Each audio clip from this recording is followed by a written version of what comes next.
YouTube channel Saraswati commerce academy. तो आज हम करने वाले हैं क्लास 12 की अकाउंटेंसी की यूनिट नंबर 2 जो कि है आपके सीयूईटी के सिलेबस में। ठीक है, तो अभी हमने सीयूईटी का जो सिलेबस है वो भी हमने स्टार्ट कर दिया है अकाउंट्स का। तो ऐसे ही आपको 1 बाय 1 डेली बेसिस पे वीडियो मिलती रहेगी, तो आपकी सीयूईटी की सारी प्रिपरेशन हो जाएगी और साथ ही साथ आपकी 12th बोर्ड्स की भी अच्छे से प्रिपरेशन हो जाएगी। तो चलिए अब हम स्टार्ट करते हैं हमारी सेकेंड यूनिट जिसका नेम है अकाउंटिंग फॉर पार्टनरशिप फॉर्म। ठीक है, तो आज हम पार्टनरशिप फॉर्म के बारे में डिस्कस करेंगे। अभी जो पार्टनरशिप वाली यूनिट है ये बहुत ही इंटरेस्टिंग है और बहुत ही छोटी सी यूनिट है हमारी, फटाफट से हम इसको जल्द ही कंप्लीट भी कर देंगे। तो चलिए अब स्टार्ट करते हैं। पार्टनरशिप फॉर्म क्या होती है? तो अब देखिए कि पार्टनरशिप फॉर्म से पहले क्या था, सोल प्रोप्राइटरशिप थी। ठीक है, यानी कि एक अकेला ही पर्सन खुद के पैसे लगाता था, खुद की ही नॉलेज थी उसकी, खुद का ही उसका सब कुछ था और वो अपना अकेला ही बिजनेस करता था। अब अकेले पर्सन को तो काफी सारी डिफिकल्टीज भी आती हैं। अब उसी को सारा बिजनेस भी मैनेज करना पड़ता है, सारी मतलब उसको सब कुछ मैनेज वो करेगा, सब कुछ वही देखेगा। अगर उसको बाहर भी कहीं आना जाना है तो वो सब कुछ काम करने के लिए वो क्या होगा, अकेला होगा, उसकी अनलिमिटेड लायबिलिटी होगी। तो अब उससे बचने के लिए तो उन्होंने सोचा कि एक अकेले बस के तो बात नहीं है कि हाँ भी एक अकेला पर्सन ही सब कुछ काम करे। तो उसके बाद क्या आया, उसके बाद आई पार्टनरशिप। पार्टनरशिप में क्या होता है कि कम से कम 2 पर्सन तो होंगे काम करने के लिए। तो 2 पर्सन होंगे तो 2 पर्सन की कैपिटल भी होगी, यानी कि वो अपने अपने पैसे भी तो लेके आएंगे। ठीक है, अपना अपना लोग दिमाग भी तो चलाएंगे बिजनेस को दौड़ाने के लिए, अच्छे तरीके से प्रॉफिट अर्न करने के लिए। तो पार्टनरशिप का कंसेप्ट आया। तो पार्टनरशिप में क्या है कि पार्टनरशिप में दोनों पर्सन के बीच में ट्रस्ट होना जरूरी है। अगर उनके बीच में विश्वास ही नहीं है तो उसको लगेगा कभी ये ज्यादा प्रॉफिट मतलब कि गड़बड़ी कर जाए, कभी कुछ और पैसे की गड़बड़ी कर जाए। दोनों पर्सन्स के बीच में अगर 2 पर्सन्स हैं, कम से कम 2 तो होने ही चाहिए। तो उनके बीच में क्या होना चाहिए, ट्रस्ट तो होना ही चाहिए।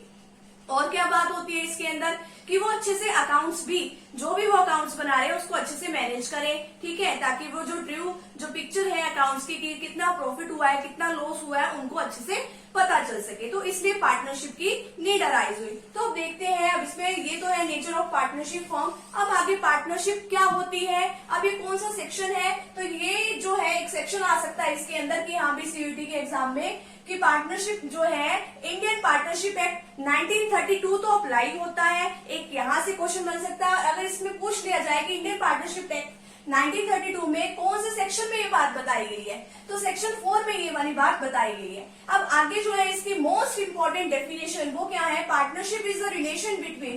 पार्टनरशिप क्या है, एक रिलेशन है। किसके बीच में रिलेशन है, persons who have agree to share the profit. अब पार्टनरशिप उन लोगों ने करी क्यों है कि हाँ भाई हम लोग इकट्ठे मिलकर बिजनेस करेंगे और जो बिजनेस करके जो हमें प्रॉफिट अर्न होगा उसको हम आपस में बांट लेंगे। ठीक है, आगे क्या है, वो business carried on by all.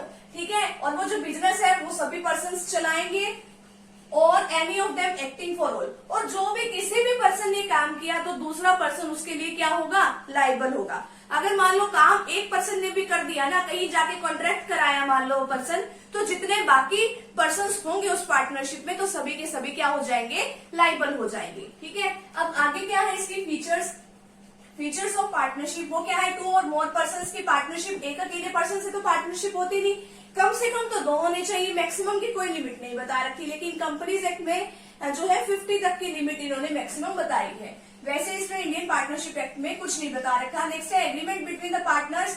अभी लॉ के द्वारा नहीं बनाई जाती ये, इसमें क्या होता है, एक एग्रीमेंट होता है कि हाँ भाई वो क्या कर देते हैं, एक वर्बली एक एग्रीमेंट कर लेते हैं। कई बार इसमें क्या होता है कि हाँ भाई ऑनली भी एग्रीमेंट करके चल जाता है, लेकिन इन फ्यूचर के डिस्प्यूट से बचने के लिए लोग रिटर्न में भी एग्रीमेंट करा लेते हैं।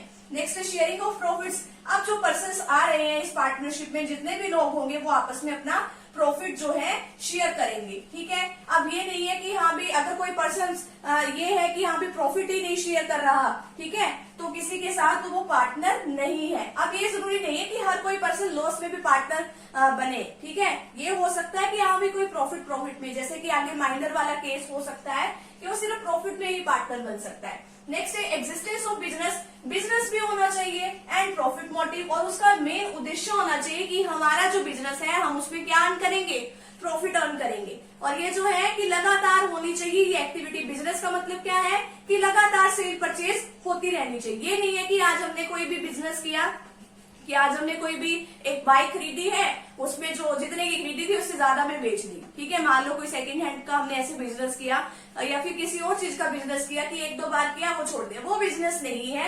ऐसा बिजनेस करना रेगुलर बेसिस पे और उसका मेन ऑब्जेक्टिव क्या होना चाहिए, प्रॉफिट अर्न करना होना चाहिए। नेक्स्ट है relationship between principal and agent. अब प्रिंसिपल और एजेंट का उसके अंदर क्या होना चाहिए, एक रिलेशनशिप होना चाहिए। प्रिंसिपल का मतलब क्या है, स्वामी। अगर मान लो कि एक पर्सन ने कोई भी एग्रीमेंट कहीं जाके कर दिया तो उसके लिए सभी पर्सन जितने भी हैं पार्टनरशिप में सभी के सभी लाइबल हो जाएंगे। और प्रिंसिपल किस तरीके से है कि यहाँ भी इसी तरीके से कि यहाँ भी अगर किसी ने पर्सन ने कहीं बाहर जाके कॉन्ट्रैक्ट कर दिया तो सभी के सभी पर्सन उसके लिए लाइबल होंगे, ठीक है। और अगर उसने कहीं पे जाके कोई कॉन्ट्रैक्ट खुद ने कर दिया तो बाकी जितने और मेंबर्स हैं वो लाइबल हो जाएंगे। नेक्स्ट है business carried on by all और any of them acting for all, यानी कि जो बिजनेस है वो सभी जितने भी पर्सन है वो मिलके भी चला सकते हैं और एक दूसरे के काम के लिए वो सभी क्या होंगे, लाइबल होंगे, ठीक है। तो यहाँ पे इतना सा तो टॉपिक हमारा कंप्लीट होता है फीचर्स ऑफ पार्टनरशिप तक। तो फटाफट से भी आप इतने का स्क्रीनशॉट ले लीजिए, ठीक है। तो आगे जो है अभी हम नेक्स्ट वीडियो में अभी हम डिस्कस कर लेते हैं आगे इसके राइट्स ड्यूटीज क्या बनती है पार्टनर्स की। यूनिट नंबर सेकंड में हमारा जो सेकंड टॉपिक है वो क्या है, राइट्स ऑफ अ पार्टनर, यानी कि जो भी पार्टनर्स होते हैं उनके क्या क्या राइट्स हैं, ठीक है। तो अभी हम वन बाय वन इसको डिस्कस कर लेते हैं। Right to take part in the management of the business, जितने भी पार्टनर्स होंगे वो बिजनेस के मैनेजमेंट में यानी कि बिजनेस की हर एक एक्टिविटी में वो क्या करेंगे, पार्टिसिपेट करेंगे, ठीक है। आगे क्या है, right to inspect books of accounts. अब जितनी भी एक बिजनेस के द्वारा वो क्या बनाई जाती है, बुक्स बनाई जाती है, तो सारी बुक्स को चेक करने का राइट किसके पास है, हर एक पार्टनर के पास होता है। राइट टू शेयर प्रॉफिट और losses of the business in the agreed ratio, यानी कि जितने भी पार्टनर हैं उनके बीच में एक रेशो दी होती है कि आपको जितना भी आपके बिजनेस में प्रॉफिट या लॉस होगा आपको इस रेशो में आपको बांटना है। हो सकता है कि अगर ए और बी दो पार्टनर है उसको 3:2 में दे दिया जाए या फिर कोई और भी रेशो हो सकती है, ठीक है। नेक्स्ट है in the absence of agreement, अगर मान लो एग्रीमेंट हो ही ना तो फिर किस रेशो में बांटेंगे, वो every partner will share profit और लॉसेज इक्वली, तो वो मतलब इक्वली यानी कि 1:1 में वो क्या करेंगे, अपना अपना प्रॉफिट शेयर करेंगे। नेक्स्ट है no new partner can be admitted without the consent of existing partner, यानी कि अगर कोई भी नया पार्टनर आ रहा है हमारे बिजनेस में, ये नहीं है कि वो बिना किसी कंसेंट के, अगर मान लो किसी की परमिशन ही नहीं है कि हाँ भी इस पर्सन को पार्टनर बनाना नहीं है तो वो आ नहीं सकता, सभी की कंसेंट होनी चाहिए कोई भी अगर नया पार्टनर बनाना है तो। नेक्स्ट है every partner has a right to retire from the firm after giving due notice, तो हर एक पार्टनर को मतलब ये क्या है, राइट मिला हुआ है कि अगर उसको रिटायर होना है, अगर उसको फर्म छोड़ के जाना है तो नोटिस देके फर्म छोड़ के जा सकता है। तो ये सब जो है ये राइट्स है पार्टनर्स के, तो फटाफट से भी आप यहाँ तक का स्क्रीनशॉट ले लीजिए। यूनिट सेकंड नंबर में हमारा जो नेक्स्ट टॉपिक है उसका नेम क्या है, पार्टनरशिप डीड। अब पार्टनरशिप डीड क्या होती है, पार्टनरशिप डीड को हम किस और नाम से जानते हैं, उसको हम जानते हैं आर्टिकल्स ऑफ पार्टनरशिप के नाम से, ठीक है। अब ये सबसे इंपॉर्टेंट है, पार्टनरशिप डीड में हमारा पार्टनरशिप के बारे में सब कुछ लिखा होता है, जो जो बातें हमारी पार्टनरशिप में होती है सारी बातें इसके अंदर, सारी टर्म्स एंड कंडीशंस इसके अंदर लिखी जाती है। Partnership deed is a partnership agreement, कि पार्टनरशिप में जो एग्रीमेंट किया गया है उसके बारे में सारी बातें इसके अंदर लिखी जाती है। अब पार्टनरशिप एग्रीमेंट किस किस के बीच में होता है, between the partners of the firm which outline the terms and condition of the partnership between the partner, यानी कि क्या क्या टर्म्स एंड कंडीशंस अप्लाई होने वाली है पार्टनरशिप में, तो सब कुछ इसके अंदर बताया जाता है। अब पहली बात इसके अंदर क्या आती है, name and address of the firm, कि नेम और एड्रेस क्या है फर्म का, अब पार्टनर्स का क्या नेम है, उनका कहाँ कहाँ पे एड्रेस है, इंटरेस्ट ऑन कैपिटल की क्या, उनकी कैपिटल पे जितनी कैपिटल अब लेके तो आएंगे ना पार्टनर कुछ ना कुछ, क्या उनकी कैपिटल पे इंटरेस्ट दिया जाएगा, ठीक है। ड्रॉइंग यानी कि वो उसमें से कितने पैसे अपने पर्सनल यूज के लिए निकलवा सकते हैं पार्टनर्स, अगर वो उन्होंने पर्सनल यूज के लिए पैसा निकलवाया है तो उनके ऊपर कितना इंटरेस्ट लगेगा, इंटरेस्ट ऑन ड्रॉइंग लगेगी या नहीं लगेगी तो कितनी रेट से लगेगी, ठीक है। प्रॉफिट शेयरिंग रेशो, वो किस रेशो में अपना प्रॉफिट अर्न करेंगे, ठीक है। अब आगे क्या है, सैलरी की क्या पार्टनर्स को सैलरी दी जाएगी या नहीं दी जाएगी। आगे होता है गुडविल, गुडविल आपका नेक्स्ट चैप्टर में आएगा। गुडविल में हम देखते हैं कि यहाँ पे जो नया पार्टनर आता है तब भी गुडविल की कैलकुलेशन करनी पड़ती है, अब जब पार्टनर रिटायर होके जाता है तब भी इसकी जरूरत पड़ती है। नेक्स्ट है accounting period of the firm, कि जो अकाउंटिंग पीरियड है वैसे जनरली 1 साल का होता है वो, कि वो कब से कब तक का होगा। ऑडिटिंग की बुक्स की जो ऑडिटिंग है, ऑडिट करने कौन आएगा, किस तरीके से चेकिंग होगी, वो सब बताया जाता है।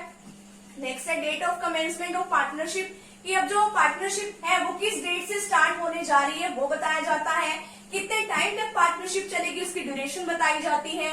नेक्स्ट है rules to be followed in case of admission of a partner. अब जब कोई नया पार्टनर हमारे बिजनेस में आता है तो किस तरीके से क्या क्या रूल्स होते हैं, ठीक है। अब देखो, जब नया पार्टनर हमारे बिजनेस में आएगा तो हमारी जो है प्रॉफिट शेयरिंग रेशियो भी चेंज होती है और भी काफी सारे केसेस है कि आपका चैप्टर नंबर 4 में भी आएगा। नेक्स्ट है settlement of business. Settlement of business की अगर मान लो कोई डिस्प्यूट वगैरह अराइज हो जाता है, कोई लड़ाई झगड़े हो जाते हैं तो उसको किस तरीके से सुलझाया जाता है, क्या एक आर्बिट्रेटर की हेल्प की जरूरत होती है या नहीं, या मतलब किस तरीके से हम जो हमारे लड़ाई झगड़े अगर हो भी जाए या कोई और डिस्प्यूट अराइज हो जाए तो हम उसको किस तरीके से सुलझा सकते हैं, ठीक है। तो हमारा पार्टनरशिप डीड है, आर्टिकल्स ऑफ पार्टनरशिप जिसे हम कहते हैं। तो फटाफट यहाँ तक का स्क्रीनशॉट ले लीजिए, आगे जो है हम पार्टनरशिप डीड के बारे में ही डिस्कस करेंगे।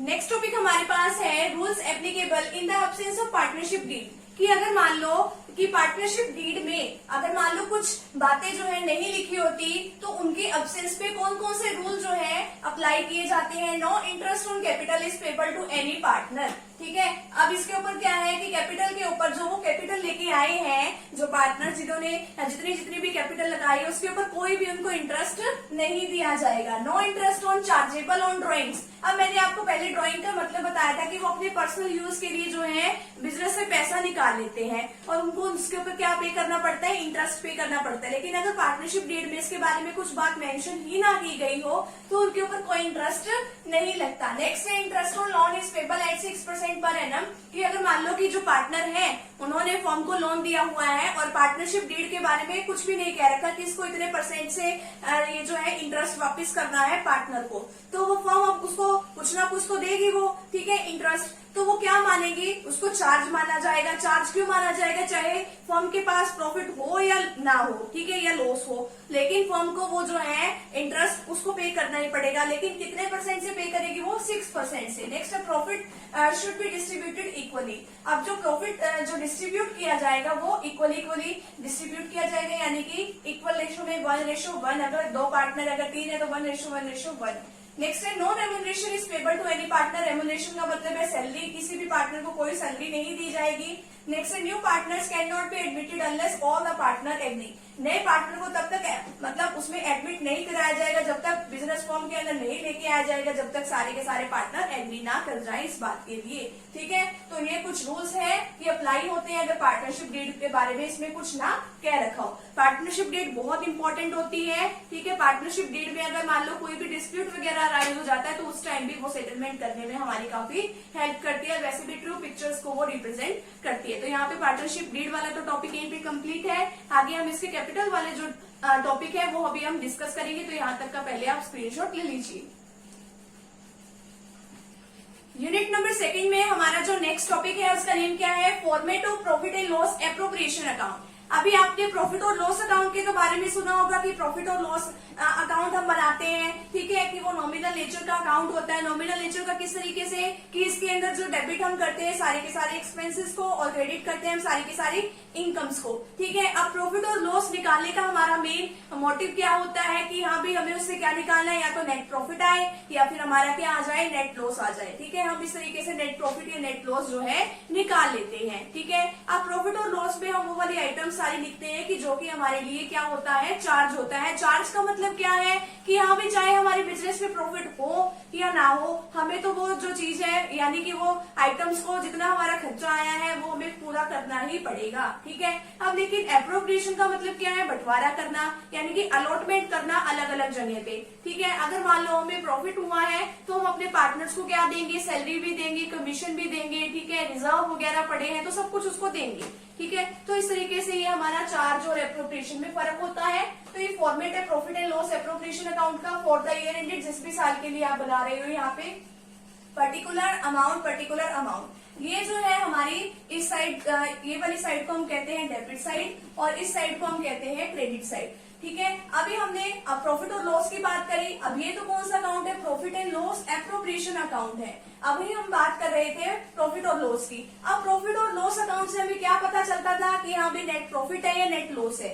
अब हम जो क्रेडिट साइड है वो सिर्फ हम दो ही आइटम्स को रिकॉर्ड करते हैं। एक तो अगर प्रॉफिट और लॉस से हमारे पास क्या आता है profit, by profit and loss account कर देंगे और यहाँ पे जितने से प्रॉफिट आएगा वो हम यहाँ पे लिख देते हैं। यहाँ पे क्या लिखते हैं हम, net profit transfer from P&L account. जो भी P&L अकाउंट बनता है उससे जो नेट प्रॉफिट या नेट लॉस आता है वो हम यहाँ पे लिखते हैं। नेट प्रॉफिट आता है तो यहाँ पे लिखते हैं। अगर बाय चांस यहाँ पे लॉस आ जाए तो टू प्रॉफिट एंड लॉस करके यहाँ डेबिट साइड में एंट्री कर देंगे नेट लॉस की। ये आपको क्वेश्चन में ये अमाउंट गिवन होती है। ज्यादातर क्वेश्चंस में प्रॉफिट ही गिवन होता है, कितना नेट प्रॉफिट गिवन है, ठीक है, प्रॉफिट एंड लॉस अकाउंट का, तो वो आप यहाँ पे लिख दोगे। और क्या चीज लिखनी होती है क्रेडिट साइड में आपको, bye interest on partners drawing, यानी कि फर्म को अब देखो ड्रॉइंग करी है पार्टनर्स ने, अपने पर्सनल यूज के लिए उन्होंने पैसा निकाल लिया। अब अगर उन्होंने अपने पर्सनल यूज के लिए पैसा निकाला है तो उनको कुछ ना कुछ जो है उसके ऊपर इंटरेस्ट पे करना पड़ेगा।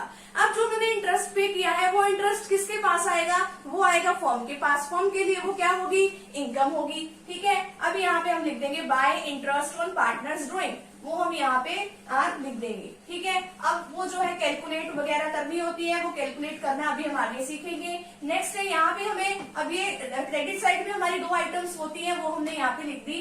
अब यहाँ पे देखो to interest on partners capital account. अब जो पार्टनर को देना है, अब जो कैपिटल वो लेके आए हुए हैं अपने बिजनेस में तो उसके ऊपर कुछ इंटरेस्ट लगता है वो हम दे देंगे। पार्टनर्स की सैलरी है वो यहाँ पे लिख देंगे। पार्टनर्स का जितना कमीशन बना वो लिख देंगे। अगर रिजर्व है बिजनेस में तो वो भी बांट देंगे, ठीक है, क्योंकि इसका एप्रोप्रिएशन का मतलब ही होता है बांट देना। जितना भी सब कुछ है कि कुछ इस पे इंटरेस्ट पे दे दिया, कुछ सैलरी पे दे दिया, कुछ रेमुनरेशन किसी पे भी दे दिया, ठीक है। आगे जो है अब पार्टनर को अब यहाँ पे जितनी अमाउंट हमें मिलनी है वो यहाँ पे लिख दी, ठीक है, जितनी अमाउंट हमें देनी है वो लिख दी। अगर प्रॉफिट होता है, ठीक है, अगर मान लो पार्टनर्स को प्रॉफिट है तो उनके पार्टनर्स के कैपिटल अकाउंट पे, करंट अकाउंट पे हम उसको ट्रांसफर कर देंगे। जो भी रेशियो गिवन होती है उसके अकॉर्डिंग हम यहाँ पे ट्रांसफर कर देते हैं, ठीक है। अब ये तो है इसका फॉर्मेट। अगर आगे इसकी एंट्रीज करनी आ जाती है कि यहाँ पे एंट्री करके दिखाइए हमें, तो हम किस तरीके से करते हैं, profit and loss appropriation account, जितने भी डेबिट में एंट्री है सभी की वजह से वो क्या होगा,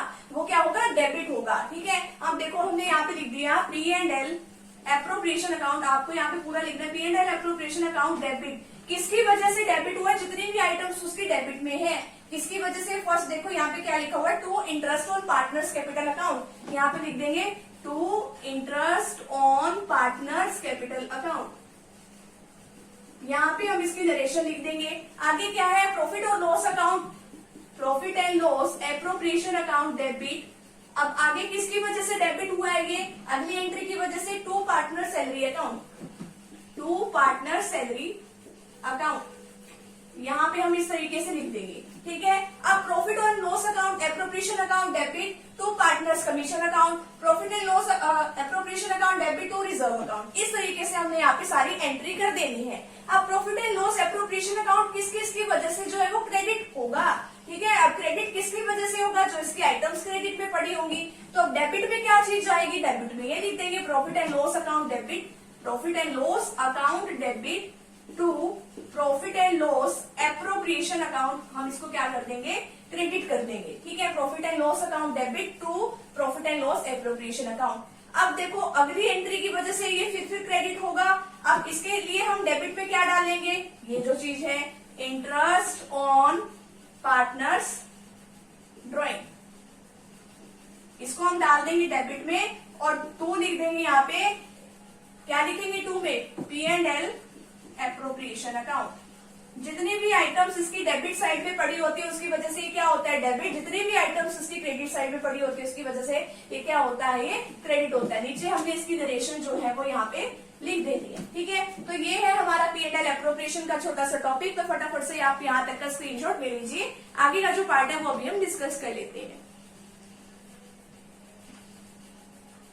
नेक्स्ट टॉपिक है difference between profit and loss account and profit and loss appropriation account. की प्रॉफिट एंड लॉस और प्रॉफिट एंड लॉस एप्रोप्रिएशन में क्या डिफरेंस है। अब सबसे पहला है स्टेजेस ऑफ प्रिपरेशन की, कब और कौन से स्टेज पे इसको प्रिपेयर किया जाता है। अब इसको प्रिपेयर किया जाता है आफ्टर ट्रेडिंग अकाउंट, यानी कि ट्रेडिंग अकाउंट के बाद इसको बनाया जाता है। और कहाँ से इसकी स्टार्टिंग की जाती है, जो ट्रेडिंग अकाउंट से जो ग्रॉस प्रॉफिट या ग्रॉस लॉस निकलता है वहां से इसकी स्टार्टिंग की जाती है। और प्रॉफिट और लॉस एप्रोप्रिएशन अकाउंट ये कहाँ से यहाँ बनाया जाता है, यहाँ पे अभी किसके बाद बनाया जाता है, प्रॉफिट एंड लॉस अकाउंट के बाद बनाया जाता है। और इसकी स्टार्टिंग कहाँ से होती है, नेट प्रॉफिट जो प्रॉफिट एंड लॉस से निकलता है या नेट लॉस निकलता है वहां से इसकी स्टार्टिंग होती है। नेक्स्ट ऑब्जेक्टिव, इसका ऑब्जेक्टिव क्या है, इसको क्यों बनाया जाता है, नेट प्रॉफिट या नेट लॉस निकालने के लिए। इसका ऑब्जेक्टिव क्या है, distribution of net profit of the year between the partner. अब यानी कि जितना भी एक साल के दौरान जो भी हमारा नेट प्रॉफिट निकला है उसको हम कहाँ पे जो एप्रोप्रिएट कर देंगे, यानी कि एप्रोप्रिएट करने का मतलब है बांट देंगे। ठीक है, किसमें बांटेंगे, पार्टनर्स में नेट प्रॉफिट को डिस्ट्रीब्यूट करने के लिए इसका यूज किया जाता है। नेक्स्ट है एप्रोप्रिएशन ऑफ चार्ज। अब देखो कि इसके अंदर चार्ज का मतलब क्या है कि यहाँ पे हमारे लिए ये क्या है, चार्ज बन गया है कि हमें इसको पे करना ही है, चाहे हमें प्रॉफिट हो चाहे हमें लॉस हो, लेकिन हमें इसको तो पे करना ही पड़ेगा। जो एक्सपेंसेस जो है डेबिट किए जाते हैं इस अकाउंट के अंदर, प्रॉफिट एंड लॉस में एक्सपेंसेस जो है वो डेबिट साइड होते हैं ना, तो जितने भी एक्सपेंसेस इसके अंदर डेबिट किए जाते हैं वो चार्ज अगेंस्ट प्रॉफिट है, यानी कि हमें पे उसको करना ही पड़ेगा। लेकिन जो इसके अंदर जो एक्सपेंसेस है जो डेबिट किए जाते हैं इस अकाउंट के अंदर, उसमें क्या होता है, वो होता है एप्रोप्रिएशन ऑफ प्रॉफिट, जितने प्रॉफिट्स है उसको बांटना। नेक्स्ट है प्रिपेयर, किसके द्वारा किया जाता है, सारे के सारे बिजनेस इसको प्रिपेयर करते हैं। और ये जो profit and loss appropriation account है ये सिर्फ पार्टनरशिप फॉर्म्स इसको बनाती है। तो ये हमारा छोटा सा डिफरेंस है, तो फटाफट से यहाँ तक का स्क्रीनशॉट आप ले लीजिए। आगे हम इसकी कैपिटल्स के बारे में डिस्कस करेंगे।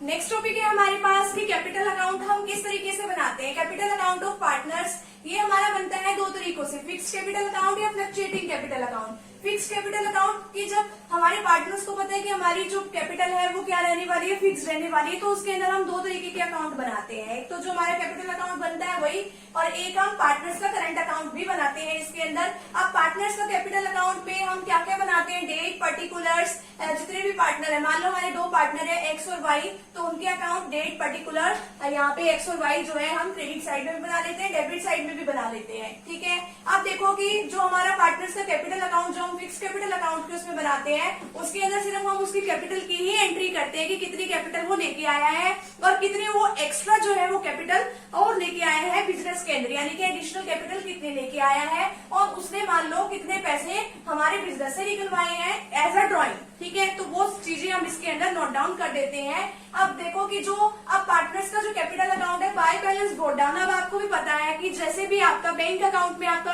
अकाउंट होता है जैसे आपका, तो उसमें क्या होता है कि अगर आपके बैंक अकाउंट में पैसे जमा है तो वो क्रेडिट बैलेंस शो करता है। तो क्रेडिट बैलेंस क्या है, तो credit balance by balance brought down से कि कितने उसके पास पैसे हैं वो हमने यहाँ पे जितने एक्स के अकाउंट में जितने वाई के अकाउंट में लिख दिया। अगर आप अपने बैंक अकाउंट में और पैसे जमा कराते हो तो आपका क्रेडिट का मैसेज आता है, पैसे और क्रेडिट हो जाते हैं, तो यहाँ पे क्रेडिट और हो गए। ठीक है, अगर आपने मान लो पैसे निकलवा लिए तो मैसेज क्या आता है कि यहाँ पे पैसे जो है डेबिट हो गए, तो अब डेबिट साइड में हम एंट्री करेंगे। किससे एंट्री करेंगे, तो कैश या bank account drawing against capital की कैपिटल में से क्या निकालनी है, पार्टनर्स ने ड्रॉइंग कर ली है। ठीक है, कि पैसे अपने पर्सनल यूज के लिए निकलवा लिए हैं, यहाँ पे हम वो लिख देंगे। तो जो हमारा क्रेडिट साइड का जो भी टोटल आया है, ठीक है, जो यहाँ पे टोटल आया है और जितना यहाँ का टोटल है वो हम माइनस कर देंगे। अब मान लो कि यहाँ का टोटल आया है 2000 और यहाँ का टोटल आया है 3000। ठीक है, अब मान लो इसने पैसे निकलवा लिए 500 इसने निकलवा लिए हैं, तो 2000 में से हम 500 को क्या कर देंगे, माइनस कर देंगे, तो बाकी कितने पैसे रह गए, 1500 रह गए हैं यहाँ पर। ठीक है, अब मान लो कि यहाँ पे 3000 थे, इसने 200 रुपीज जो है विड्रॉ कर लिए, तो कितने पैसे उसके पास रह गए, 3000 में से हम 200 को क्या कर देंगे, माइनस कर देंगे। ठीक है, तो कितना रह गया, 2800 यहाँ पे हमारा बैलेंस रह गया। तो इतना हम पार्टनर्स के कैपिटल अकाउंट में बनाते हैं। ठीक है, अब आगे पार्टनर्स के करंट अकाउंट में वही डेट पर्टिकुलर, जितने भी पार्टनर्स है उनके नेम, फिर डेट पर्टिकुलर जितने पार्टनर है वो, इसकी भी एक डेबिट साइड होती है, एक क्या होती है, क्रेडिट साइड होती है। ठीक है, अब देखो कि जो यहाँ पे बैलेंस कैरी डाउन था वो यहाँ पे हमने क्या कर दिया, यहाँ पे बाय बैलेंस ब्रॉट डाउन। ठीक है, जो भी यहाँ का बैलेंस आया वो हमने यहाँ पे लिख दिया। अब देखो पार्टनर्स को जो जो भी मिलेगा, उसको सैलरी मिली, उसको कमीशन मिला, उसको रिजर्व मिला, प्रॉफिट और लॉस एप्रोप्रिएशन से जो उसको प्रॉफिट मिला, वो सब हम यहाँ पे एंट्री कर देंगे। Bye partner salary account, bye partners commission account, bye interest on capital, by profit और लॉस का जो भी प्रॉफिट है वो लिख देंगे। यहाँ पे हम उसका क्या कर देंगे, टोटल कर देंगे। ठीक है। अब देखो कि एक चीज और यहाँ पे आती है डेबिट साइड में कि अगर यहाँ पे ये तो लिखा है हमने इसका क्रेडिट बैलेंस, ये तो इसका क्रेडिट बैलेंस है, वो यहाँ पे लिख दिया। अगर मान लो कि ये क्रेडिट बैलेंस ना हो कि यहाँ पे आता हमारा डेबिट बैलेंस, तो हम उसको इस साइड में लिख देते। आगे क्या है, अगर पार्टनर्स ने ड्राइंग करी है वो, अब हम ड्राइंग के ऊपर जो भी इंटरेस्ट लगा है, अब उसको पैसे निकलवाए अपने पर्सनल यूज के लिए, अगर वो इंटरेस्ट ऑन कैपिटल लेता है तो उसको इंटरेस्ट ऑन ड्राइंग्स भी तो पे करना पड़ेगा ना, तो वो हम यहाँ पे लिख देंगे। अब अगर हमने प्रॉफिट और लॉस एप्रोप्रिएशन का प्रॉफिट यहाँ पे लिखा है, तो लॉस कहाँ पे लिखते हैं, डेबिट साइड में। अगर हमारे पास कुछ आ रहा होता है, मेन बात तो ये है, तो हम उसको क्रेडिट कर देते हैं। अगर हमारे पास से कोई चीज जा रही होती है तो उसको हम क्या कर देंगे, डेबिट। ठीक है, यहाँ का टोटल किया, इन दोनों का टोटल किया, तीनों का, ठीक है, इसमें से माइनस कर दिया। मान लो यहाँ पे हमारा टोटल आया है 5000 और यहाँ का हमारा टोटल आया 2000। 5000 में से 2000 माइनस करके हम यहाँ पे लिख देंगे। ठीक है, इस तरीके से हमने यहाँ पे बनाना है। तो ये हमारा फिक्स कैपिटल अकाउंट वाला तो यहाँ पे कंप्लीट है। अभी हम डिस्कस करेंगे फ्लक्चुएटिंग कैपिटल अकाउंट। तो फटाफट से यहाँ तक का आप स्क्रीनशॉट ले लीजिए। नेक्स्ट जो हमारे पास टॉपिक है वो क्या है कि फ्लक्चुएटिंग कैपिटल अकाउंट में हम किस तरीके का अकाउंट जो है वो प्रिपेयर करते हैं। इसके अंदर हम करंट अकाउंट नहीं बनाते, सिर्फ कैपिटल अकाउंट बनाते हैं। इसके अंदर कोई डेट पर्टिकुलर्स ए बी, यानी कि जो भी हमारे पार्टनर्स है, डेट पर्टिकुलर्स जितने भी हमारे पार्टनर्स है, इसकी दो साइड्स बना लेते हैं। कौन कौन सी, एक इधर वाली साइड होती है हमारी डेबिट साइड और इधर वाली साइड होती है हमारे पास क्रेडिट साइड। अब आपको पता है कि पार्टनर के अकाउंट में जो कुछ जाएगा उसकी वजह से उसका अकाउंट क्या होगा, क्रेडिट होगा। ठीक है, आप देखो कि जो भी इसका जिसके पास ओपनिंग बैलेंस है, बाय बैलेंस ब्रॉट डाउन से यहाँ पे वो उसका क्रेडिट बैलेंस होता है, वो हम यहाँ से स्टार्ट करते हैं। जो भी ए का है बी का वो लिख दिया। अब अगर मान लो कि अगर एक्स्ट्रा कैपिटल बिजनेस के अंदर लेके आ रहे हैं, वो भी हम इसी के अंदर लिखेंगे। वो पहले हम कैपिटल अकाउंट के अंदर दूसरा लिखते थे ना, ठीक है, उसमें अलग से कैपिटल अकाउंट के अंदर नहीं लिखते थे, करंट अकाउंट के अंदर नहीं लिखते थे। अब ये सारी आइटम्स हम कैपिटल अकाउंट में ही एंट्री कर देंगे। बाय कैश या बैंक अकाउंट, अगर हम एडिशनल कैपिटल एक्स्ट्रा कैपिटल लेके आ रहे हैं, अब पार्टनर्स को जो कुछ भी मिलेगा, मान लो इंटरेस्ट मिला है कैपिटल के ऊपर, पार्टनर्स को सैलरी मिली है, कमीशन मिला है, जो P&L एप्रोप्रिएशन का जो भी प्रॉफिट है, वो जितना भी सब कुछ उसको मिला है, वो सब उसको अकाउंट में जाके क्या हो जाएगा, क्रेडिट हो जाएगा। ठीक है, अगर पार्टनर्स ने अपने अकाउंट में से कुछ भी निकलवाया है तो उसके वजह से उसका अकाउंट क्या होगा, डेबिट होगा। अगर उसने अपने पर्सनल यूज के लिए पैसे निकलवा लिए तो उसका अकाउंट क्या हो जाएगा, डेबिट हो जाएगा। अब जो उसने ड्राइंग करी है उसके ऊपर उसका क्या लग गया, इंटरेस्ट लगा, तो वो यहाँ से चार्ज होगा। अगर प्रॉफिट एंड लॉस एप्रोप्रिएशन में यहाँ प्रॉफिट के बजाय लॉस हो गया तो हम यहाँ पे इसकी डेबिट साइड में एंट्री करेंगे। तो जितना भी यहाँ का टोटल हमारे पास आया है, ठीक है, मान लो यहाँ का टोटल हमारे पास आया है 5000, ठीक है, तो इन तीनों का टोटल करके वो हमें क्या कर देना है, यहाँ पे माइनस करके हम लिख देंगे। यहाँ पे 5000 आया, मान लो इन सभी का टोटल कितना आ गया है, 1500 आ गया है। ठीक है, तो यहाँ पे हम कितने अमाउंट से एंट्री कर देंगे, 5000 में से 1500 को माइनस कर देंगे, तो वो यहाँ पे एंट्री हमारी हो जाएगी। ठीक है, मान लो इसका टोटल आया हमारा 6000 आया इन सभी की एंट्रीज करने के बाद, और इन तीनों का हमारे पास टोटल कितना आया है, 2000। ठीक है, तो 6000 में से, यानी क्रेडिट साइड में से डेबिट साइड को क्या कर देंगे, माइनस। 6 में से 2000 को माइनस किया तो कितना आ गया यहाँ पे, 4000। यहाँ पे टू बैलेंस कैरी डाउन में हमारा क्लोजिंग बैलेंस यहाँ पे आ गया। तो ये जो हमारा जो कैपिटल अकाउंट ऑफ पार्टनर्स है, यही पे वाला टॉपिक जो है कंप्लीट होता है। तो यहाँ तक का आप फटाफट से स्क्रीनशॉट ले लीजिए। आगे का जो पार्ट है वो भी हम डिस्कस कर लेते हैं।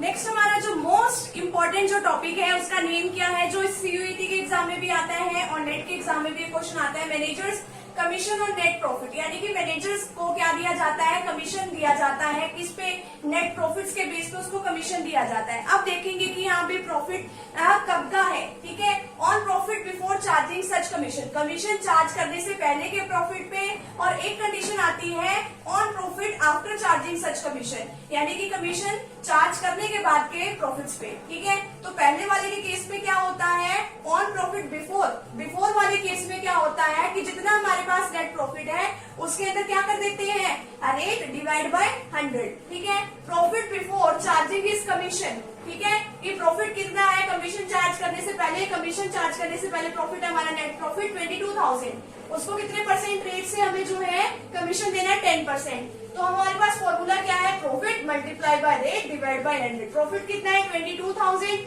रेट कितनी है 10%, डिवाइड कर देंगे 100 के साथ, हमारी वैल्यू आ जाएगी 2200। अब हमारे पास एक केस और होता है on profit after charging such commission. इसमें क्या होता है, सिर्फ इतना सा फर्क होता है कि जो हमारे पास profit multiply by rate divide by 100 करते थे ना, उसके साथ हम जो रेट है नीचे भी उसको ऐड कर देंगे, profit multiply by rate divide by 100 plus rate. तो 22,000 हमारा नेट प्रॉफिट है, मल्टीप्लाई रेट कितने से है, रेट है हमारे पास 10%। अब इसमें क्या करेंगे, 100 प्लस रेट कितनी है 10, तो कितना हो जाएगा 110। तो अगर हम इसको कट करते हैं तो हमारे पास कितना आ जाएगा, कमीशन 2000। ठीक है, ये हमारा मोस्ट इंपॉर्टेंट टॉपिक है। उम्मीद है आपको ये टॉपिक जो है अच्छे से समझ में आ गया होगा। तो फटाफट से भी आप इतने का स्क्रीनशॉट ले लीजिए। नेक्स्ट हमारे पास टॉपिक है, उस टॉपिक का नेम क्या है, guarantee of profit to partner. यानी कि इसमें क्या बताया गया है कि पार्टनर को गारंटी दी गई है कि तेरे को ना इतना प्रॉफिट तो मिलेगा ही मिलेगा। ठीक है, कि अगर तेरे को इतना प्रॉफिट नहीं मिला ना, तो वो हम तेरे को जो है उतना प्रॉफिट जितना मिलना चाहिए वो हम कवर करके देंगे। तो इसको एक एग्जांपल के साथ समझते हैं। एबीसी हमारे पास 3 पार्टनर्स है, वो 5:3:2 में वो अपना प्रॉफिट शेयरिंग रेशियो यानी कि आपस में प्रॉफिट बांट रहे हैं। वो सी को गारंटी देते हैं कि तेरे को ना 10,000 रुपए तो मिनिमम से मिनिमम यानी कम से कम तेरे को मिलेंगे ही मिलेंगे, अगर नहीं मिले तो वो हम देंगे। ठीक है, वो सी को ये गारंटी दी जा रही है। गारंटी कौन दे रहा है, ए और बी दे रहा है। ठीक है, हमारे पास प्रॉफिट कितना है, नेट प्रॉफिट 40,000 है। अभी देखो कि ए को कितने मिलेंगे, 40,000 है ये। ठीक है, 5:3:2 में। अब 5/10 कहाँ से आ गया, 5 + 3 + 2 कितना आ गया 10। ठीक है, अब इसको 5/10 मिलेगा यानी कि इसको मिलेंगे 20,000। 40,000 का बी को कितना मिलेगा, बी की रेशो कितनी है, ये ए की है, ये बी की है, ये सी की है। बी की कितनी है 3/10, इसको मिला 12,000। अब सी की कितनी है 40,000 मल्टीप्लाई बाय 2/10। अब इसको तो मिले 8,000। गारंटी कितने की दी थी कि तेरे को कितने मिलेंगे 10,000, लेकिन इसके तो 8,000 ही बने ना यहाँ पे। अब अगर यहाँ पे 8,000 बने हैं, अभी भी 2,000 रुपए कम है यानी 2,000 कम है। अब ये 2,000 रुपए पूरे करके देगा कौन, ये देगा ए और बी, क्योंकि इन्होंने गारंटी दी थी। अब ये किस रेशो में देंगे, अब ये ए की कितनी थी 5 और बी की कितनी है 3 रेशो। तो 2,000 का 5/8। अब 5/8 कहाँ से आ गया, 5 + 3 5/8, तो यानी कि 1250 1250। ये तो कौन देगा, उसको ए देगा। और बी कितने देगा, 2,000 का 3/8 750 उसको कौन देगा, बी देगा। तो यानी कि अब उसको टोटल पूरे करके हम कितने देंगे, उसके प्रॉफिट के नाम के उसको 10,000 रुपए 10,000 रुपीज उसको पूरे करके देंगे। ठीक है, तो ये है guarantee of profit to a partner. यहाँ पर जो है हमारा चैप्टर नंबर 2 जो है, यूनिट 2 जो है सीयूईटी के एग्जाम की, और क्लास 12 का जो 2 नंबर चैप्टर है वो यहीं पे कंप्लीट होता है। तो फ्रेंड्स, अगर आप चैनल पे न्यू हो और अगर आपको ऐसे ही न्यू वीडियोस चाहिए हो अकाउंट्स की सीयूईटी की, तो चैनल को प्लीज सब्सक्राइब कर लीजिए। वीडियो अच्छी लगी हो तो वीडियो को प्लीज लाइक जरूर कीजिएगा, अपने फ्रेंड सर्कल में वीडियो को जरूर शेयर कीजिएगा। मिलते हैं नेक्स्ट टॉपिक के साथ या नेक्स्ट वीडियो के साथ। Thank you very much.